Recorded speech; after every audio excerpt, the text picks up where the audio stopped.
ಕಳೆದ ತಿಂಗಳೇ ಒಂಥರ ಚೆನ್ನಾಗಿತ್ತು ಗುರುವೆ. ಥಿಯೇಟರ್ನತ್ತ ಮುಖ ಮಾಡಿ ಜನಕ್ಕೆ ಒಂದ್ಸರಿನಾದ್ರೂ ಅಯ್ಯೋ ಬರಬಾರ್ದಿತ್ತಪ್ಪ ಅನ್ನುವಂತಹ ಭಾವನೆ ಹುಟ್ಟಿಲ್ಲ. ಎಕ್ಕ ಜೂನಿಯರ್ ಇಂದ ಶುರುವಾದಂತಹ ಈ ಟ್ರಿಪ್ ಸೂ ಫ್ರಮ್ ಸೋ ನೋಡಿದ್ಮೇಲೆ ಇನ್ನೊಂದು ಲೆವೆಲ್ಗೆ ಹೋಯ್ತು. ಈಗ ಮಹಾವತಾರ ನರಸಿಂಹ ಕೂಡ ಸಿಕ್ಕಾಬಡೆ ಸದ್ದು ಮಾಡ್ತಾ ಇದೆ. ಅದು OTTಗೂ ಕೂಡ ಅನ್ವಯಿಸುತ್ತೆ. ಮಾರ್ಗನ್, ಸ್ಪೆಷಲ್ ಲಾಪ್ ಸೀಸನ್ 2 ರಂತಹ ಕಂಟೆಂಟ್ಗಳು ಥಿಯೇಟರ್ ಅಲ್ಲದೆ ಮನೇಲೂ ಕೂಡ ನಮಗೆ ಮಜಾ ಕೊಟ್ಟಿದೆ ಅಂದ್ರೆ ತಪ್ಪಾಗಲ್ಲ. ಬನ್ನಿ ಹಾಗಿದ್ರೆ ಈ ವಾರ OTTಲಿ ಯಾವ್ಯಾವ ಸಿನಿಮಾಗಳು ಸೀರೀಸ್ಗಳು ಬಂದಿದೆ, ಯಾವ್ದೆಲ್ಲ ಮಸ್ಟ್ ವಾಚ್, ಯಾವ್ದೆಲ್ಲ ಸುಮಾರಾಗಿದೆ ಅಂಡ್ ಯಾವ್ದ್ರಿಂದ ನೀವು ದೂರ ಇದ್ರೇನೆ ಉತ್ತಮ ಅಂತ ಈ ವಿಡಿಯೋದಲ್ಲಿ ತಿಳಿಸ್ಕೊಡ್ತೀನಿ. ಹಾಯ್ ಎಲ್ರಿಗೂ ನಮಸ್ಕಾರ ಅಂಡ್ ವೆಲ್ಕಮ್ ಟು ಖಡಕ್ ಸಿನಿಮಾ. 3 BHK ಶ್ರೀ ಗಣೇಶ ಅವರ ನಿರ್ದೇಶನದಲ್ಲಿ ಮೂಡ್ ಬಂದಿರುವಂತಹ ತಮಿಳಿನ ಸಿನಿಮಾದಲ್ಲಿ ಸಿದ್ಧಾರ್ಥ್, ಚೈತ್ರಾ ಜೆ ಆಚಾರ್, ಶರತ್ ಕುಮಾರ್ ಇನ್ನೂ ಮುಂತಾದವರು ಲೀಡ್ ಆಗಿ ಕಾಣಿಸ್ಕೊಂಡಿದ್ದಾರೆ. ಮನೆ ತಗೊಳ್ಳೋದು ಎಷ್ಟೋ ಜನಗಳ ಜೀವನದಲ್ಲಿ ಅತಿ ಹೆಚ್ಚು ಆದ್ಯತೆ ಪಡೆದಿರುವಂತಹ ಒಂದು ಕನಸು. ಅಂಥದ್ದೇ ಕನಸಿಟ್ಕೊಂಡಿರುವಂತಹ ಕುಟುಂಬದ ಸುತ್ತ ಈ ಕಥೆಯಲ್ಲಿ ಅವ್ರ ಕನಸು, ಕೆರಿಯರ್, ಅವ್ರ ಶ್ರಮ ಎಲ್ಲವನ್ನ ಬ್ಯೂಟಿಫುಲ್ ಆಗಿ ತೋರಿಸ್ಕೊಟ್ಟಿದ್ದಾರೆ. ಸಿನಿಮಾದಲ್ಲಿನ ಸ್ಕ್ರೀನ್ ಪ್ಲೇ ಸಖತ್ ಗ್ರಿಪ್ಪಿಂಗ್ ಆಗಿದೆ. ಪಾತ್ರಗಳ ನೋವು ಸುಖ ನಮ್ಮನ್ನ ತಾಕ್ತವೆ, ಮನಸ್ಸನ್ನ ಪ್ರವೇಶಿಸಿ ಪ್ರಶ್ನೆಗಳನ್ನ ಮುಂದೆ ಇಡ್ತವೆ. ಸಿದ್ಧಾರ್ಥ್, ಶರತ್ ಕುಮಾರ್ ಅವರ ಪರ್ಫಾರ್ಮೆನ್ಸು ಒಂದು ಮಾಸ್ಟರ್ ಕ್ಲಾಸ್ ತರ ಇತ್ತು ಅಂದ್ರೆ ತಪ್ಪಾಗಲ್ಲ. 7.5 IMDb ರೇಟಿಂಗ್ ಪಡ್ಕೊಂಡಿರುವಂತಹ ಈ ಸಿನಿಮಾ ತಮಿಳ್ ಹಾಗೂ ತೆಲುಗು ಭಾಷೆಗಳಲ್ಲಿ ಪ್ರೈಮ್ ವಿಡಿಯೋನಲ್ಲಿ ಅವೈಲೇಬಲ್ ಇದೆ. It is A good watch. United Kingdom of Kerala, ಇದು ಅರುಣ್ ವೈಗಾ ಅವರು ಡೈರೆಕ್ಟ್ ಮಾಡಿ ರಂಜಿತ್ ಸಂಜೀವ್, ಜಾನಿ ಆಂಟೋನಿ ಇನ್ನೂ ಮುಂತಾದವರು ಕಾಣಿಸ್ಕೊಂಡಿರುವಂತಹ ಮಲಯಾಳಂನ ಸಿನಿಮಾ. ಫೀಲ್ ಗುಡ್ ಡ್ರಾಮಾಗೆ ಸೇರುವಂತಹ ಈ ಸಿನಿಮಾದಲ್ಲಿ ಟೋನಿ ಎಂಬವನ ಮೇಲೆ ಕತೆ ಪೋಣಿಸಲಾಗಿದೆ. ಟೋನಿಯ ತಂದೆಗೆ ಅವ್ರ ಮಗ UK ಹೋಗಿ ಓದಿ ದುಡ್ದು ಅಲ್ಲೇ ಸೆಟ್ಲ್ ಆಗ್ಬೇಕು ಅನ್ನುವಂತಹ ಆಸೆ ಹಂಬಲ ಇರುತ್ತೆ. ಆದ್ರೆ ಟೋನಿಗೆ ಇಲ್ಲೇ ಇಂಡಿಯಾದಲ್ಲೇ ಇದ್ದು ಏನಾದ್ರೂ ಸ್ವಂತವಾಗಿ ಕಟ್ಟಬೇಕು ಅನ್ನುವಂತಹ ಆಸೆ ಇದೆ. ಇದು ಅಪ್ಪ ಮಗನ ಮಧ್ಯೆ ಕೊಂಚ ಬಿರುಕನ್ನ ತರುತ್ತೆ. ಅಲ್ಲಿಂದ ಮುಂದೇನಾಯ್ತು, ಟೋನಿ ಏನೆಲ್ಲ ಮಾಡ್ದ, ಇದನ್ನೆಲ್ಲ ಹೇಗೆ ಹ್ಯಾಂಡಲ್ ಮಾಡ್ದ ಅನ್ನೋದೇ ಇಲ್ಲಿನ ಪ್ಲಾಟ್. ಸಿನಿಮಾದ ಮೂಲಕ ಅವರು ಕೊಡೋದಕ್ಕೆ ಹೋಗಿರುವಂತಹ ಮೆಸೇಜು ನನಗೆ ತುಂಬಾ ಇಷ್ಟ ಆಯ್ತು. ಈಗಿನ ಜನರೇಷನ್ಗೆ, ಈಗಿನ ಸಿನಾರಿಯೋಗಳಿಗೆ ಬಹಳ ಹತ್ತಿರವಾಗಿದೆ. ಪಾತ್ರಗಳ ಬರವಣಿಗೆ ನಮ್ಮನ್ನ ಮುಟ್ಟುತ್ತೆ. ದಿನನಿತ್ಯದ ಬದುಕಲ್ಲಿ ನೋಡಿರುವಂತಹ ಜನರೇ ಅನ್ನುವಂತಹ ಫೀಲಿಂಗ್ ಕೂಡ ಈ ಪಾತ್ರಗಳು ನನಗೆ ಕೊಟ್ಟವು. ಸಿನಿಮಾದ ಸ್ಟೋರಿ ಚೆನ್ನಾಗಿದ್ರು ಅದನ್ನ ಪ್ರೆಸೆಂಟ್ ಮಾಡಿರುವಂತಹ ರೀತಿ, ಅದು ಸಾಗುವಂತಹ ಗತಿ ಸ್ವಲ್ಪ ನಿಧಾನ ಅಂತ ಅನ್ಸುತ್ತೆ. ಬರೀ ಮನೋರಂಜನೆಯ ದೃಷ್ಟಿಯಿಂದ ಇದನ್ನ ನೋಡದೆ ಕಥೆಯನ್ನ ಡೀಪ್ ಆಗಿ ಅರ್ಥ ಮಾಡ್ಕೊಂಡ್ರೆ ತುಂಬಾ ಕಲಿಯೋದಕ್ಕೆ ಸಿಗುತ್ತೆ ಅನ್ನೋದು ನನ್ನ ಅಭಿಪ್ರಾಯ.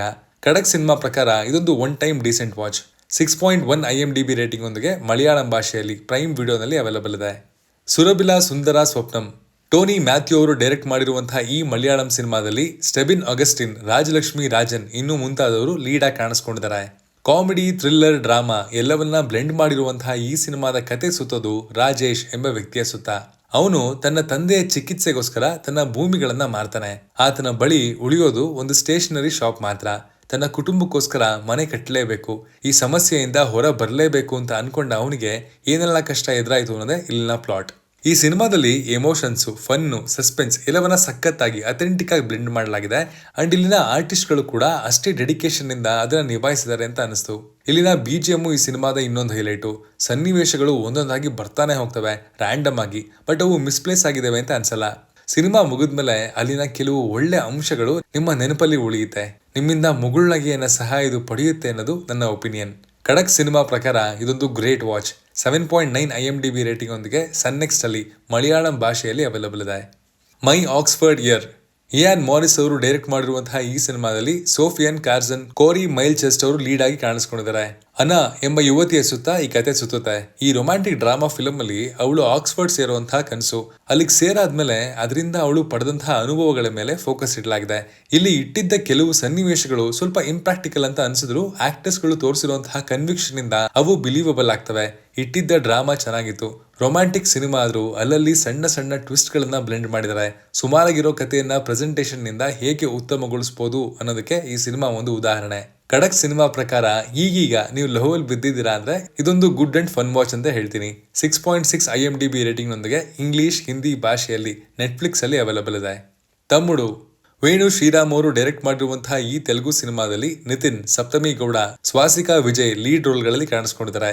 ಆಕ್ಷನ್ ಡ್ರಾಮಾ ಜಾನರ್ಗೆ ಸೇರುವಂತಹ ಈ ಸಿನಿಮಾದ ಕತೆ ಸುತ್ತೋದು ಜೈ ಎಂಬ ಯುವಕನ ಸುತ್ತ.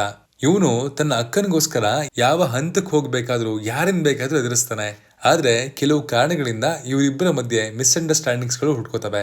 ಅದ್ಯಾಕೆ, ಏನಿದಕ್ಕೆ ಕಾರಣ ಅಂಡ್ ಇದನ್ನ ನಮ್ಮ ನಾಯಕ ಹೇಗೆ ದೂರ ಮಾಡ್ದ ಅನ್ನೋದೇ ಇಲ್ಲಿನ ಪ್ಲಾಟ್. ಸಿನಿಮಾದ ಸ್ಕೇಲು ಸಕ್ಕತ್ತಾಗಿದೆ. ಪ್ರತಿ ಫ್ರೇಮ್ ನಲ್ಲೂ ಇವರ ಪ್ರೊಡಕ್ಷನ್ ಕ್ವಾಲಿಟಿ ಕಾಪಾಡ್ಕೊಳ್ಳೋದಕ್ಕೆ ಒಳ್ಳೆ ಎಫರ್ಟ್ ಅನ್ನ ಹಾಕಿದ್ದಾರೆ ಅಂತ ಅನಿಸ್ತು. ಸಿನಿಮಾದ ಲೈನ್ ಕತೆ ಚೆನ್ನಾಗಿದೆ, ಪಾತ್ರಗಳ ಬರವಣಿಗೆ ಮಾತ್ರ ಇಲ್ಲಿ ಖಂಡಿತ ಬೆಟರ್ ಆಗಬೇಕಿತ್ತು. ಕ್ಯಾರೆಕ್ಟರ್ಗಳ ಪರ್ಫಾರ್ಮೆನ್ಸ್ ಕೂಡ ಇನ್ನೂ ಬೆಟರ್ ಆಗ್ಬೋದಿತ್ತು. ಇಷ್ಟು ದೊಡ್ಡ ಸ್ಕೇಲ್ ಅಲ್ಲಿ ಒಂದು ಸಿನಿಮಾ ಪ್ರೆಸೆಂಟ್ ಆಗ್ತಿದೆ ಅಂದ್ರೆ ಅದಕ್ಕೆ ಸ್ಕ್ರೀನ್ ಪ್ಲೇ, ಪ್ರೆಸೆಂಟೇಷನ್ ಎಲ್ಲವೂ ಪಿಲ್ಲರ್ ಆಗಿ ನೋಡ್ಕೋಬೇಕಾಗುತ್ತೆ. ಬಟ್ ಇಲ್ಲಿ ಅದಾಗಿಲ್ಲ, ಅಲ್ಲೇ ಅವರು ಎಡವಿದ್ದಾರೆ. ಖಡಕ್ ಸಿನಿಮಾ ಪ್ರಕಾರ ಇದೊಂದು ಡಿಸಪಾಯಿಂಟಿಂಗ್ ವಾಚ್.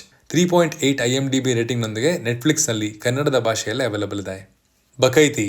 ಇಂಡಿಯಾದಲ್ಲಿ ನಮ್ಮ ರೂಟೆಡ್ ಕಥೆಗಳು ಹೆಚ್ಚಾಗಿ ನಿರ್ಮಾಣಗೊಳ್ತಾ ಇವೆ ಅಂಡ್ ಆಡಿಯನ್ಸ್ ಕೂಡ ಇದೇ ತರದ ಶೋಸು ಅಥವಾ ಸಿನಿಮಾಗಳಿಗೆ ತುಂಬಾ ಕಾತರರಾಗಿದ್ದಾರೆ. ಇದೇ ಸಾಲಿನಲ್ಲಿ ಈ ಸೀರೀಸ್ ಕೂಡ ಬಂದ್ ಸೇರಿದೆ. ಆದ್ರೆ ZEE5 ನ ವೀಕ್ ಪ್ರಮೋಷನ್ ಸ್ಟ್ರಾಟಜಿಯಿಂದ ಇದು ಜನಗಳಿಗೆ ಅಷ್ಟಾಗಿ ತಲುಪ್ತಾ ಇಲ್ಲ. ಅನೀತ್ ಗುಪ್ತಾ ಅವರು ಡೈರೆಕ್ಟ್ ಮಾಡಿರುವಂತಹ ಈ ಸೀರೀಸ್ ನಲ್ಲಿ ರಾಜೇಶ್ ತೈಲಾಗ್, ಶೀಬಾ ಚಡ್ಡಾ ಲೀಡ್ ಆಗಿ ಕಾಣಿಸ್ಕೊಂಡಿದ್ದಾರೆ. ಮಧ್ಯಮ ವರ್ಗದ ಕುಟುಂಬ ಇವ್ರದ್ದು ಅಂಡ್ ದುಡ್ಡಿನ ಅಭಾವ ಇರೋದ್ರಿಂದ ಇವರ ಮನೆಯ ಒಂದು ರೂಮ್ ಅನ್ನ ಇವರು ಬಾಡಿಗೆಗೆ ನೀಡ್ತಾರೆ ಅಂಡ್ ಇದರಿಂದ ಬೇರೆ ರೂಮ್ ನಲ್ಲಿ ಇದ್ದಂತಹ ಅಕ್ಕ ತಮ್ಮ ಒಂದೇ ರೂಮ್ ನಲ್ಲಿ ಇರ್ಬೇಕಾಗಿ ಬರುತ್ತೆ. ಇದರಿಂದ ಏನೇನ್ ಕಿತ್ತಾಟ ಆಯ್ತು, ಏನೆಲ್ಲ ರಂಪಾಟ ಆಯ್ತು ಅಂಡ್ ಈ ಕಥೆಯಿಂದ ಡೈರೆಕ್ಟ್ರು ನಮ್ಗೇನ್ ಹೇಳೋದಕ್ಕೆ ಹೊರಟಿದ್ದಾರೆ ಅನ್ನೋದೇ ಇಲ್ಲಿನ ಪ್ಲಾಟ್. ಫೀಲ್ ಗುಡ್ ಜಾನರ್ಗೆ ಸೇರುವಂತಹ ಈ ಸೀರೀಸ್ ನ ಕ್ಯಾರೆಕ್ಟರೈಸೇಷನ್ ಇಂದ ಹಿಡಿದು ಪ್ರೆಸೆಂಟೇಷನ್, ಕತೆ ಹೋಗೋ ಸ್ಪೀಡು, ಇಟ್ಟಿರೋ ಸನ್ನಿವೇಶಗಳು ಒಂದಕ್ಕಿಂತ ಒಂದು ಚೆನ್ನಾಗಿದ್ವು. ಅಕ್ಕ ತಮ್ಮನ ಪಾತ್ರವನ್ನ ತುಂಬಾ ಚೆನ್ನಾಗಿ ಬರ್ಕೊಂಡು ಅಷ್ಟೇ ಚೆನ್ನಾಗಿ ಸ್ಕ್ರೀನ್ ಮೇಲೆ ಟ್ರಾನ್ಸ್ಲೇಟ್ ಮಾಡಿದ್ದಾರೆ.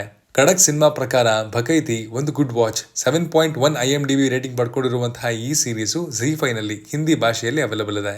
ಹೌಸ್ಫುಲ್ 5 ಫ್ರಾಂಚೈಸಿ ಹೆಸರಲ್ಲಿ ಹಳ್ಸೋಗಿರೋ ಅನ್ನನ ಪ್ರೇಕ್ಷಕರಿಗೆ ಬಡಿಸೋದು ಬಾಲಿವುಡ್ಗೆ ಹೊಸದಲ್ಲ ಅಂಡ್ ಆ ಕ್ರಿಂಜ್ ನ ಪಬ್ಲಿಕ್ ನೋಡಿ ಆ ಸಿನಿಮಾ 200 ಕೋಟಿ ದಾಟೋ ಹಾಗೆ ಮಾಡೋದು ಕೂಡ ಅವ್ರಿಗೇನು ಹೊಸದಲ್ಲ. ತರುಣ್ ಮನ್ಸುಖಾನಿ ಅವರು ಡೈರೆಕ್ಟ್ ಮಾಡಿರುವಂತಹ ಈ ಸಿನಿಮಾದಲ್ಲಿ ಅಕ್ಷಯ್ ಕುಮಾರ್, ರಿತೇಶ್ ದೇಶ್ಮುಖ್, ಅಭಿಷೇಕ್ ಬಚ್ಚನ್, ಚಂಕಿ ಪಾಂಡೆ, ಸಂಜಯ್ ದತ್, ಅರ್ಧ ಬಾಲಿವುಡ್ ಇದೆ ಗುರುವೆ. ಆದ್ರೆ ಅರ್ಧ ಗಂಟೆನೂ ಇದು ನನ್ನನ್ನ ಕನೆಕ್ಟ್ ಆಗಿ ಕೂರಿಸ್ಲಿಲ್ಲ. ಕಾಮಿಡಿಯ ಹೆಸರಲ್ಲಿ ವಲ್ಗಾರಿಟಿ, ಡಬಲ್ ಮೀನಿಂಗ್ ಜೋಕ್ಗಳು ತೋರಿಸಲಾಗಿದೆ ಅಂಡ್ ಅವು ಪ್ರಾಬ್ಲಮ್ಯಾಟಿಕ್ ಅಂತ ಅನ್ಸಿದ್ದು ಖಂಡಿತ. ಕಾಮಿಡಿನ ಹೇಗೆ ಎಕ್ಸ್ಟ್ರಾಕ್ಟ್ ಮಾಡೋದು ಅಂತ ಇವರೆಲ್ಲರೂ ನಮ್ಮ ಸೂ ಫ್ರಮ್ ಸೋ ಸಿನಿಮಾದಿಂದ ನೋಡಿ ಕಲಿಬೇಕು ಅಂತ ಅನ್ಸ್ಬಿಡ್ತು. ಇಲ್ಲಿನ ಕತೆ ಸಖತ್ ತಿನ್ನಾಗಿದೆ, ಅದನ್ನ ಎಳೆದು ಕಟ್ಟಾಕಕ್ ಹೋಗಿ ಎಲ್ಲವನ್ನ ಕಾಂಪ್ರಮೈಸ್ ಮಾಡ್ಕೊಂಡಿದ್ದಾರೆ ಅಂತ ಥ್ರೂ ಔಟ್ ದ ಫಿಲ್ಮ್ ಅನ್ನಿಸ್ತಾನೆ ಇತ್ತು. ಖಡಕ್ ಸಿನಿಮಾ ಪ್ರಕಾರ ಇದೊಂದು ಡಿಸಪಾಯಿಂಟಿಂಗ್ ವಾಚ್. 3.5 IMDb ರೇಟಿಂಗ್ ಪಡ್ಕೊಂಡಿರುವಂತಹ ಈ ಸಿನಿಮಾ ಹಿಂದಿ ಭಾಷೆಯಲ್ಲಿ ಪ್ರೈಮ್ ವಿಡಿಯೋನಲ್ಲಿ ಅವೈಲಬಲ್ ಇದೆ. ಸಿತಾರೆ ಜಮೀನ್ ಪರ್ ಇದು RS ಪ್ರಸನ್ನ ಅವರು ಡೈರೆಕ್ಟ್ ಮಾಡಿ ಅಮೀರ್ ಖಾನ್, ಜೆನಿಲಿಯಾ ದೇಶ್ಮುಖ್ ಲೀಡ್ ಆಗಿ ಕಾಣಿಸ್ಕೊಂಡಿರುವಂತಹ ಸಿನಿಮಾ. ಗುಲ್ಶನ್ ಒಬ್ಬ ಟ್ಯಾಲೆಂಟೆಡ್ ಬಾಸ್ಕೆಟ್ಬಾಲ್ ಕೋಚು, ಆದ್ರೆ ಉಡಾಫೆ ಮನುಷ್ಯ. ಎಲ್ಲರನ್ನ ಕೀಳಾಗಿ ರೇಗಿಸೋದು, ಯಾವುದನ್ನು ಸೀರಿಯಸ್ ಆಗಿ ತಗೊಳ್ದೇ ಇರದೆ ಇವನ ವ್ಯಕ್ತಿತ್ವ. ಕುಡ್ದಿರೋ ನಶೆಯಲ್ಲಿ ಪೊಲೀಸ್ ಗಾಡಿಗೆ ಡಿಕ್ಕಿ ಹೊಡೆದಾಗ ಇವನನ್ನ ಅರೆಸ್ಟ್ ಮಾಡಿ ಕೋರ್ಟ್ ಮುಂದೆ ಹಾಜರುಪಡಿಸ್ತಾರೆ. ಜಡ್ಜು ಇವನ ಟ್ಯಾಲೆಂಟ್ ವೇಸ್ಟ್ ಆಗಬಾರ್ದು ಅಂತ ಇವನನ್ನ ಇಂಟೆಲೆಕ್ಚುಲಿ ಚಾಲೆಂಜ್ ಆಗಿರೋರ ಬಾಸ್ಕೆಟ್ಬಾಲ್ ಟೀಮ್ಗೆ ಕೋಚ್ ಆಗಿ ಅಪಾಯಿಂಟ್ ಮಾಡ್ತಾರೆ. ಅಲ್ಲಿಂದ ಏನಾಯ್ತು, ಆ ಮಕ್ಕಳು ಇವನ್ಗೆ ಯಾವ ತರ ಕಾಟ ಕೊಟ್ರು ಅಂಡ್ ಮುಂದೆ ಇರುವಂತಹ ಬಾಸ್ಕೆಟ್ಬಾಲ್ ಟೂರ್ನಮೆಂಟ್ ನ ಇವ್ರು ಗೆದ್ರಾ ಇಲ್ವಾ ಅನ್ನೋದೇ ಇಲ್ಲಿನ ಪ್ಲಾಟ್. ಇಲ್ಲಿ ನನಗೆ ಸಖತ್ ಖುಷಿ ಕೊಟ್ಟಿದ್ದು ಈ ಸಿನಿಮಾ ಹೇಳೋದಕ್ಕೆ ಹೊರಟಿರುವಂತಹ ಮೆಸೇಜು. ಆ ಎಮೋಷನ್ಸ್, ಆ ಇನೋಸೆನ್ಸ್ ಅವೆಲ್ಲವನ್ನ ಸ್ವಲ್ಪ ಜಾಸ್ತಿನೇ ಟೈಮ್ ತಗೊಂಡು ಎಸ್ಟಾಬ್ಲಿಷ್ ಮಾಡ್ತಾರೆ ಅಂಡ್ ಒಮ್ಮೆ ಕನೆಕ್ಟ್ ಆದ್ರೆ ಸಿನಿಮಾ ನಿಮ್ಮನ್ನ ಅದ್ರೊಳಗಡೆನೆ ಮುಳುಗಿಸುತ್ತೆ.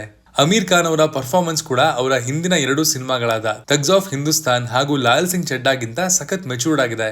ರಿಯಲ್ ಡಿಸ್ಲೆಕ್ಸಿಯಾ ಇರುವಂತಹ ಜನರನ್ನ ಇಲ್ಲಿ ಆರ್ಟಿಸ್ಟ್ ಗಳಾಗಿ ರೋಪ್ ಇನ್ ಮಾಡಿರೋದ್ರಿಂದ ಇಲ್ಲಿನ ಅಥೆಂಟಿಸಿಟಿ ತುಂಬಾ ಚೆನ್ನಾಗಿದೆ. 8.3 IMDb ರೇಟಿಂಗ್ ಪಡ್ಕೊಂಡಿರುವಂತಹ ಈ ಸಿನಿಮಾ ಯೂಟ್ಯೂಬ್ ನಲ್ಲಿ ರೆಂಟ್ ಬೇಸಿಸ್ ನಲ್ಲಿ ಅವೈಲಬಲ್ ಇದೆ. ನೋಡಿ, ಇಟ್ಸ್ ಅ ಗುಡ್ ವಾಚ್. ಇದಾಗಿತ್ತು ಈ ವಾರದ OTT ರೆಕಮೆಂಡೇಶನ್ಸ್ ಬೈ ಖಡಕ್ ಸಿನಿಮಾ.